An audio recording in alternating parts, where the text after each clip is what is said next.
এই দুনিয়ায় থাকবার জায়গা না। কিসের জন্য আমরা ভাবি না এই দুনিয়া ছেড়ে চলে যেতে হবে।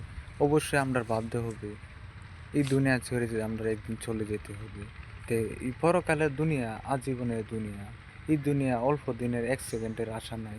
কিসের জন্য করি অত বাহাদুরি? কিসের জন্য মানুষের সাথে করি মন কামড়াকামড়ি? মানুষের সাথে ভালোভাবে চলার প্রয়োজন আমরা বুঝি। সবাই ভালোভাবে চলবেন এমন আমিও ভালোভাবে চলবো। সবাই এই মনে করেন ভালোভাবে চললে অনেক কিছু লাভ। আল্লাহ তাআলা খুব পছন্দ করে। এমন আল্লাহর নবী অনেক কষ্ট করছে, ঠিক আছে? আমাদের নবীকে কত কাফের বেঈমানেরা কত কষ্ট দিছে। এ পর্যন্ত আমাদের নবী কোনো করছে, আল্লাহর কাছে ফরিয়াদ জানাইছে না। আগে আম্মতকে অনেক আল্লাহ আমাদের নবী অনেক ভালোবাসে, ঠিক আছে? আমরা আখির নবীজির উম্মত হয়ে আমরা অনেক লাভবিত। আমরা যেন আল্লাহর কাজ করতে পারি এবং আমাদের দয়াল নবীর পথে যেন চলতে পারি। আল্লাহ যেন আমাদেরকে তৌফিক দান করে।